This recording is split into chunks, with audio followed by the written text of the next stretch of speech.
The last chapter in the text focuses on leading and learning in management of technology and innovation. I think that's appropriate because we've looked at a lot of various areas of strategic management of technology and innovation.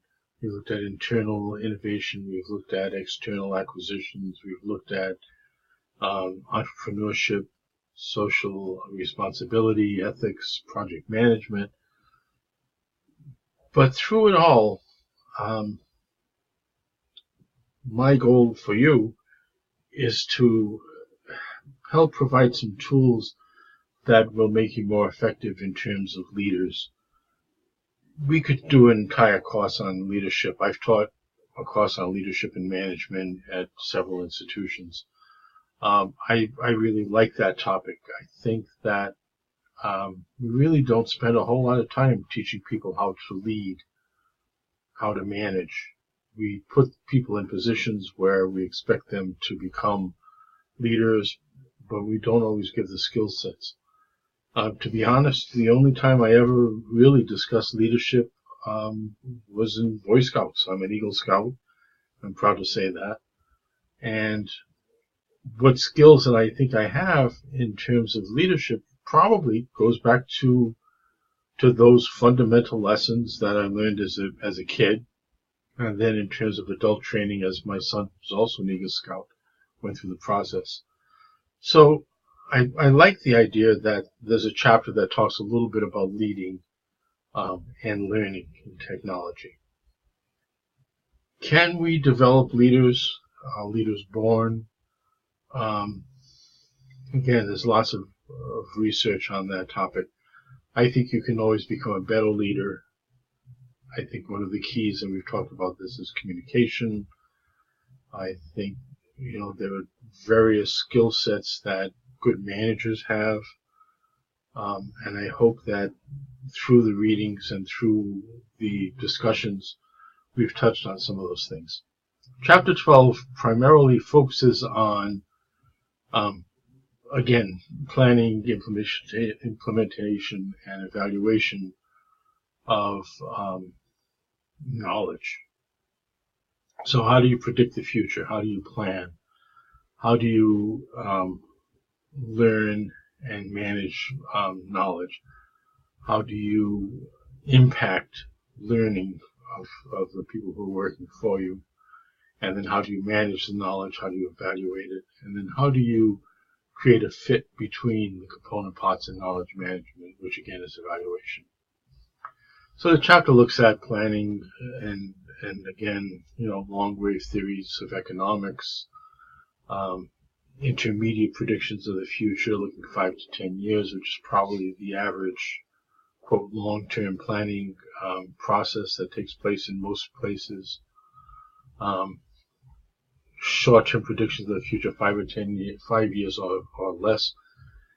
In terms of technology, look back 5 years, look back 10 years. I think the changes that have happened are just unbelievable in terms of innovation, in terms of emerging technologies.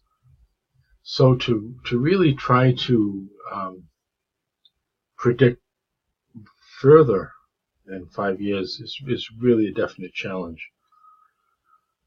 How do we look at organizational learning? How do we gather data and information? How do we transfer and share information? How do we enable learning in an organization? Those are all covered in the chapter. I think in a lot of ways we don't do in many arenas a really good job of succession planning.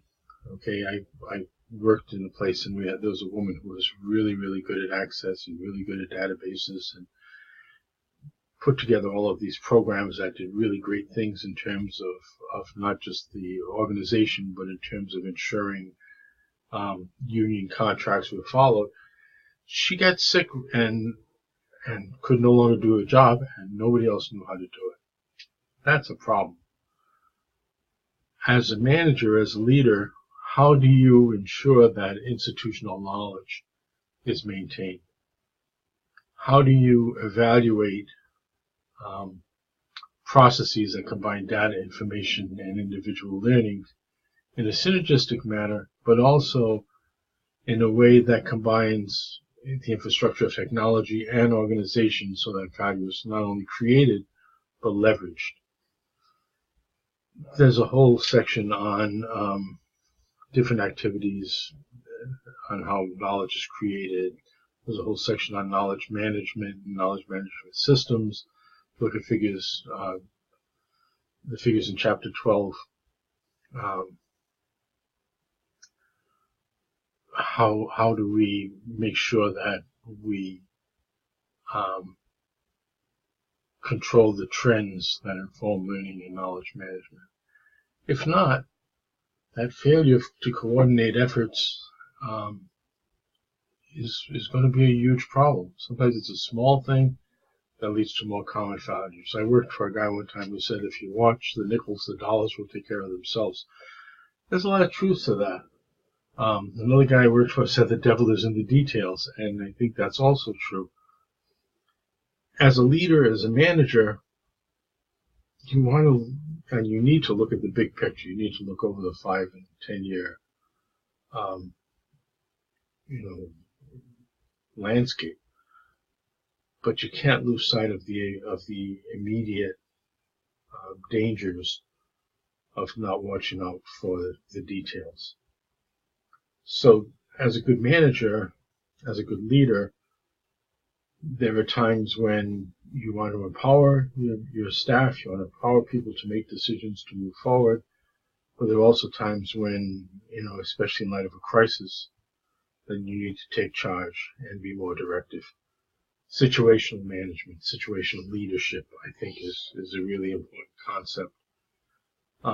It's touched on a little bit in this chapter, but I'm hoping that through the assignments, through the discussions, we compare and contrast some of the different types of management in terms of the assignments and assessments, your action paper where you look at what characterizes a good leader. I'm hoping that you also build and expand upon this chapter to really get more of a sense of what you can or could be or are, I hope, in terms of a leader and a manager. And that you use this as an opportunity to do a little bit of self-assessment, a little bit of self-reflection, and a little bit of identifying where do you need some work, and maybe get some tips on how you can become a better leader or manager.